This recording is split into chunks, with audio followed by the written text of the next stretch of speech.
Let's think about how a typical B2B purchase process goes, like especially if we're talking something mid-market enterprise and above. Let's take something simple like accounting software.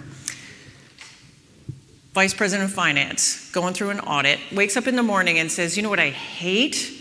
I hate our accounting software. We have outgrown it. It's terrible. I hate it. We need new accounting software. Now, does she go Google and whatever and try to figure out what accounting software to buy? No. She's in the middle of an audit. She's busy. She hasn't got time for that.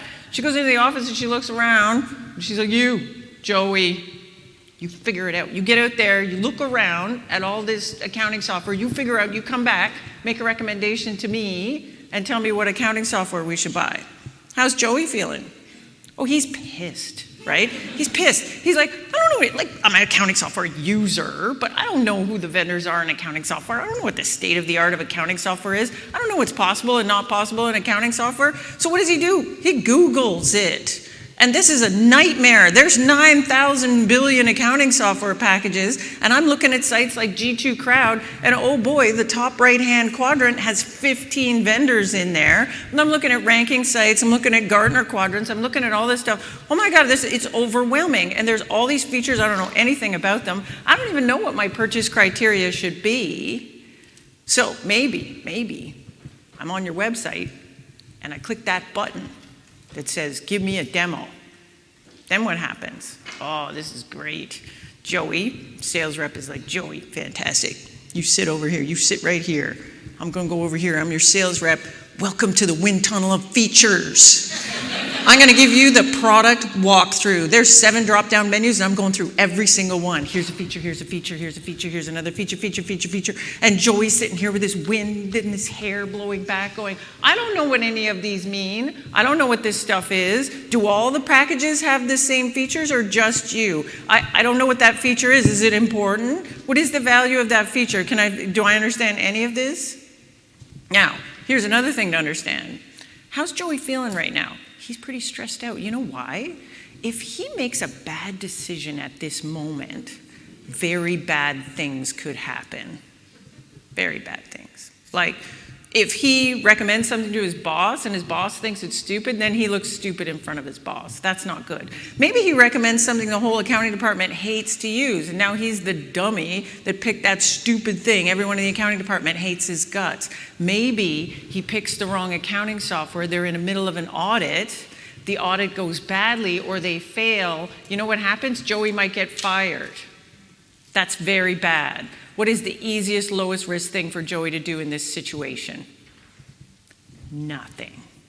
Go back to his boss and say, you know what? The old accounting software was just fine. Like, it's not perfect, whatever. But hey, we're busy right now. We're in the middle of an audit. We're just going to kick that can down the road till next year. And hopefully, when Janet walks in the office and points at somebody, I'm going to duck, and somebody else is going to get the job to go pick this stupid thing.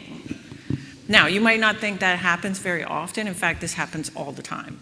So the research on this is absolutely terrifying. So this is a stat, comes from a book called The Jolt Effect, where they analyzed 2.5 million sales calls, and they looked at that. It depends on your industry and how big the purchase price is, but the stats showed that 40 to 60% of B2B purchase processes end in no decision.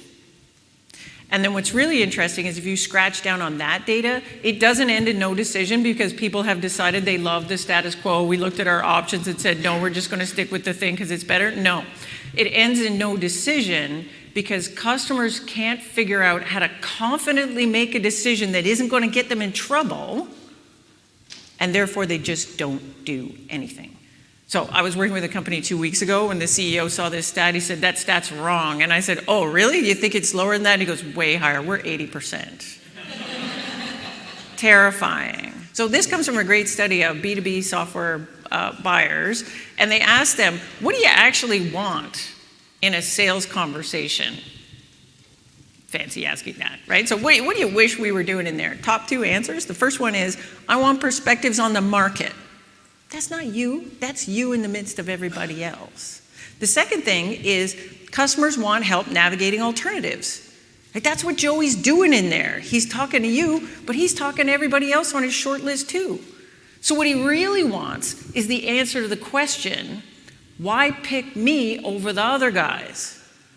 And 99 times out of 100, we are not answering that question in our sales pitch, which is bonkers. So how can we actually build a better sales pitch, or a sales pitch that is designed to answer that question? Can we do it?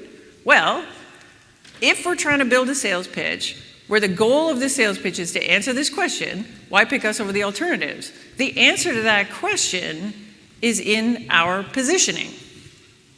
So our positioning defines how we are the best in the world at delivering something, some value that a well-defined set of customers cares a lot about. That's literally what our positioning is. If we did a better job of taking our positioning and translating it into a sales pitch, we would do a good job of answering this question. We know the answer to this question. Now, how do we actually do that? So if any of you are familiar with me or any of my work, like positioning is kind of my jam. And so, I have a methodology for doing positioning, but you may have this already. So the first thing is, what are the alternatives to what we do? And so we can group those alternatives into approaches. So we might say, well, one approach is to just do it with a spreadsheet or do it manually. Another approach is, well, we might do it this way, and there might be 3 or 4 competitors in your landscape that do it in a particular way. And then there might be another approach to that. So we need to figure that out. So first we got to put the stake in the ground. Who do we got to beat in order to win a deal? So that includes status quo. Then we can take the next step is, what do we got that the other guys don't have, capabilities-wise? So feature functions of the product, but also capabilities of the company. Maybe we have professional services and they don't. Maybe we have a different pricing structure and they don't. So we need to list all those things, and then we have to translate that to value. Because customers don't care about your features, they care about what the features do for their business. And when we're doing that translation to value, what we're looking for are the themes. So usually what we've got is 2 or 3 value themes, value buckets pop out of this. That's our differentiated value. Once we've got our arms around that and we have it really tightly defined, now we got strong positioning, we can turn that into a strong sales pitch.